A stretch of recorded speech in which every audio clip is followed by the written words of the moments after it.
जय श्री कृष्ण दोस्तों, आप सबका अपने चैनल पुण्य धर्म में स्वागत है। आज इस वीडियो में आप सब जानेंगे कि 2026 में मकर संक्रांति किस दिन मनाई जाएगी, 14 जनवरी या 15 जनवरी को, और इस दिन का पुण्य काल का समय कब रहेगा, सब कुछ आप सब इस वीडियो में जानेंगे। वीडियो में अंत तक अवश्य बने रहिएगा। और आप सबसे एक छोटी सी रिक्वेस्ट है, चैनल को सब्सक्राइब करें, लाइक करें और कमेंट करना ना भूलें। मकर संक्रांति का महापर्व हर साल 14 या 15 जनवरी को मनाया जाता है। उस दिन सूर्य देव धनु राशि से निकलकर मकर राशि में प्रवेश करते हैं। इस वजह से मकर संक्रांति मनाई जाती है। मकर संक्रांति को खिचड़ी और उत्तरायण भी कहा जाता है। देश के अलग अलग क्षेत्रों में मकर संक्रांति के नाम अलग अलग हैं, लेकिन उत्सव एक जैसा होता है। मकर संक्रांति के दिन लोग स्नान के बाद दान करते हैं, खिचड़ी, दही, चूड़ा, गुड़ और तिल के लड्डू खाते हैं। और वहीं कुछ स्थानों पर मकर संक्रांति के दिन पतंग भी उड़ाई जाती है। ज्योतिष शास्त्र के अनुसार सूर्य देव जिस क्षण धनु राशि से निकलकर मकर राशि में प्रवेश करेंगे, उस समय मकर संक्रांति का क्षण होगा। इस आधार पर पंचांग के अनुसार 2026 में सूर्य देव 14 जनवरी दिन बुधवार को दोपहर 3:13 पर मकर राशि में प्रवेश करेंगे। उस समय मकर संक्रांति का क्षण होगा। ऐसे में कहीं कहीं लोग 14 जनवरी को भी मकर संक्रांति का त्योहार मनाएंगे और कहीं कहीं पर 15 जनवरी को। लेकिन 15 जनवरी को मनाना उत्तम और उचित रहेगा, क्योंकि सूर्य देव शाम के समय यानी लगभग 3:13 पर मकर राशि में प्रवेश करेंगे। ऐसे में इस समय स्नान दान करना सही नहीं रहेगा, क्योंकि मकर संक्रांति का स्नान दान सूर्योदय के समय यानी ब्रह्म मुहूर्त में करना ही उत्तम रहता है। और इस दिन सटतिला एकादशी भी है। 14 जनवरी को सटतिला एकादशी का व्रत है और एकादशी के व्रत में अन्न का दान नहीं किया जाता है।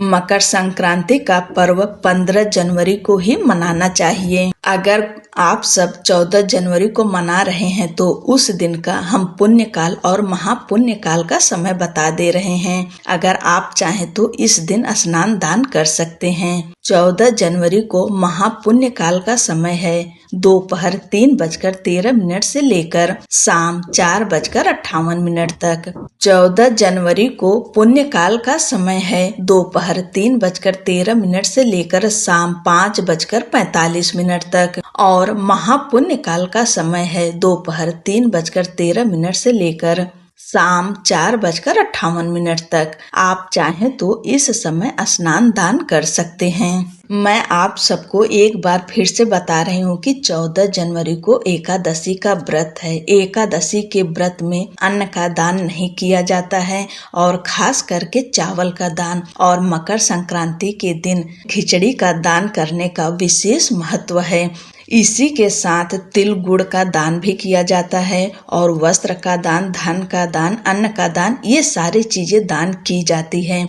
अब जानिए कि 15 जनवरी को महापुण्य काल का समय कब है। 15 जनवरी 2026 और दिन गुरुवार का है। इस दिन मकर संक्रांति मनाना बहुत ही उत्तम और शुभ रहेगा। इस दिन का महापुण्य काल का समय है सुबह 7:14 से लेकर सुबह 9:02 तक। इस समय स्नान और दान करना बहुत ही उत्तम होगा। और इस दिन पुण्य काल का समय है सुबह 7:14 से लेकर दोपहर 12:36 तक। कुल अवधि 5 घंटे 22 मिनट की है। आप इस समय कभी भी स्नान दान कर सकते हैं। और संक्रांति क्षण होगा 15 जनवरी दोपहर 2:45 पर। 15 जनवरी को आप पूरे दिन स्नान दान कर सकते हैं। इस दिन ब्रह्म मुहूर्त में गंगा स्नान का बहुत विशेष महत्व है। अगर गंगा स्नान ना कर पाए तो अपने घर में ही नहाने के पानी में गंगा जल मिलाकर स्नान करें और इस दिन हो सके तो नए वस्त्र पहने। सबसे पहले भगवान सूर्य देव को अर्घ दें। भगवान सूर्य देव को एक लोटे में जल लें, उसमें थोड़ा सा रोली कुमकुम डालें, अक्षत डालें और गुड़ अवश्य डालें और थोड़ा सा तिल डाल दें। सारी चीजें डालकर भगवान सूर्य देव को अर्घ्य दें। आज के दिन भगवान सूर्य देव की पूजा करना बहुत ही उत्तम रहता है और आज के दिन भगवान सूर्य, शनि देव, भगवान विष्णु और माता लक्ष्मी की पूजा अवश्य करें। एक बार आप सबको फिर से बता दे रही हूँ कि 14 जनवरी को एकादशी का व्रत है। इस दिन खिचड़ी का दान नहीं किया जाएगा, यानी दाल और चावल का दान नहीं किया जाएगा। आप सब 15 तारीख की खिचड़ी मनाइएगा और सुबह के समय स्नान और दान करिए। आप सभी को मकर संक्रांति की ढेर सारी शुभकामनाएं। भगवान सूर्य देव की कृपा आप सभी के ऊपर सदैव बनी रहे। जय श्री कृष्ण। राधे राधे।